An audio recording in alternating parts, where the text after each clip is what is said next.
Hola a todos, en esta sesión vamos a estudiar un poquito del diagnóstico de tuberculosis latente mediante IGRA, específicamente del cuantiferón, que es la prueba que se realiza en el laboratorio de microbiología clínica. Para entrar en este tema tenemos que diferenciar qué es la tuberculosis latente. Bueno, el bacilo de tuberculosis se puede encontrar dentro del organismo en dos formas. Uno es la infección por tuberculosis latente, en el cual la bacteria de tuberculosis está viva pero no crece en el cuerpo. No le causa síntomas a la persona ni la hace sentir enferma. Tampoco se puede propagar de una persona a otra y se puede convertir en enfermedad tuberculosa si no es contenida por el sistema inmune. La enfermedad tuberculosa es aquella en la cual la bacteria de la tuberculosis está activa y crece en el cuerpo. Hace que la persona tenga síntomas y que se sienta enferma y se puede propagar de una persona a otra. Y si no es tratada, puede causar la muerte del paciente. ¿Cómo es que se transmite la tuberculosis latente? Bueno, pues el mecanismo de transmisión es exactamente el mismo que el de la enfermedad activa. ¿Qué quiere decir esto? Que tenemos que entrar en contacto con una persona bacilífera que tenga síntomas respiratorios y que nosotros al estar en contacto con esa persona, con los microaerosoles que produce ya sea al toser o al estornudar, respiremos esas microgotas y es así como entra el bacilo en nuestro organismo. Se calcula que alrededor de un tercio de la población mundial ya tiene el bacilo viviendo en su organismo. No todas las personas se infectan, solamente del 20 al 30% de las personas expuestas a este paciente bacilífero sintomático respiratorio se van a infectar. De estas personas que ya están infectadas, solamente del 5 al 10% van a desarrollar tuberculosis activa y se calcula que esto puede suceder dentro de los primeros 5 años post contacto con la persona enferma. Y del 90 al 95 van a tener la infección latente. Pero entonces, ¿qué factores determinan la infección? Bueno, ¿de qué depende que yo me encuentre dentro de las personas que desarrollan tuberculosis activa o dentro de las personas que tienen el bacilo latente por el resto de la vida y que posiblemente nunca me dé cuenta que tengo el bacilo? Bueno, hay muchos factores que determinan la infección.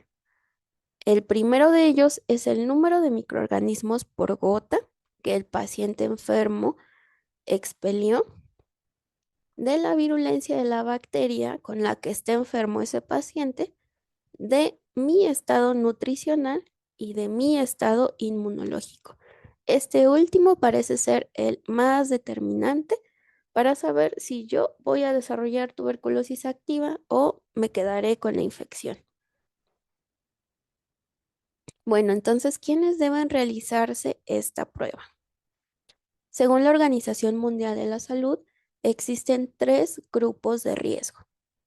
Aquellos que se encuentran en un alto riesgo de desarrollar tuberculosis activa, aquellos que se encuentran en un lugar donde hay alto riesgo de transmisión y aquellos que se encuentran en un lugar de alto riesgo de exposición. Considerando lo anterior, el diagnóstico y el tratamiento de la infección por tuberculosis latente debe practicarse sistemáticamente en personas infectadas por VIH, por adultos y niños en contacto con enfermos de tuberculosis pulmonar, pacientes que tengan como tratamiento medicamentos anti-TNF, que estén en diálisis, que sean candidatos a trasplantes y aquellos enfermos de silicosis. También la OMS dice que es una posibilidad a tener en cuenta en presos, personal sanitario, inmigrantes, personas sin hogar y consumidores de drogas ilícitas. ¿Cuáles son los métodos de detección de tuberculosis latente? Bueno, Existen dos métodos principales: la prueba de PPD o derivado proteico purificado, que es una mezcla de proteínas de muchas micobacterias, y los IGRAS o ensayos de liberación de interferón gamma, por sus siglas en inglés. Son unas pruebas in vitro que están realizadas en sangre total. Van a cuantificar la respuesta inmune mediada por células de los individuos infectados por Mycobacterium tuberculosis. Dentro de estas pruebas existen dos marcas principales: el cuantiferón, que es el que hacemos nosotros, y el T-Spot. La prueba de la tuberculina consiste en este derivado proteico que les mencionaba anteriormente. Es un derivado que viene liofilizado, se reconstituye y se inyecta vía intradérmica en el brazo.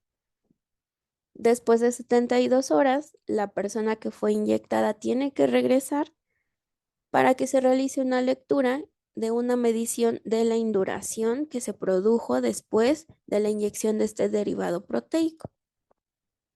Se tiene que leer con una reglita que está aprobada por los CDC, no puede ser cualquier reglita, y dependiendo del tamaño de la induración se determina si el paciente ha estado ya en contacto con el bacilo o no. Pero pues esta prueba tiene muchas desventajas. La primera y la más importante es que se pueden obtener falsos positivos por la vacunación con BCG, que es la que nos ponen a todos los mexicanos cuando nacemos y que nos protege de tuberculosis meningia. También puede producir una reacción cruzada con micobacterias no tuberculosas. ¿Qué quiere decir esto? Que si el paciente está enfermo de micobacteriosis, seguramente el PPD va a ser positivo. ¿Por qué? Pues porque habíamos dicho que es un derivado proteico de muchas micobacterias. También se pueden obtener falsos negativos. ¿Por qué? Porque hay una dificultad en la aplicación correcta de la inyección, ya que pues al ser subdérmica pueden haber errores y se puede ir más abajo la aguja y entonces la induración ya no se produce. Y como la interpretación de este test es de 2 a 3 días después de haberse aplicado, pues muchos pacientes van más días después y ya la ronchita ha desaparecido y se considera una lectura negativa. Además, es un estudio subjetivo porque puede existir discrepancia entre lecturas, pues es dependiente del analista, ¿no? A veces por milímetros se puede considerar positivo o negativo. Y existen diferentes valores de corte según la situación en la que se encuentra el paciente. No se puede considerar igualmente positivo a un paciente VIH o a un paciente que tenga su sistema inmune que no esté deprimido. Entonces, hay distintos valores de corte y a veces las enfermeras que realizan la lectura no son conscientes de las otras enfermedades subyacentes con las que cuenta el paciente. Entonces, tal vez tenga VIH y la enfermera no sabía y toma un valor de corte equivocado o erróneo. Bueno, esta es la línea del tiempo de los métodos de detección de tuberculosis latente.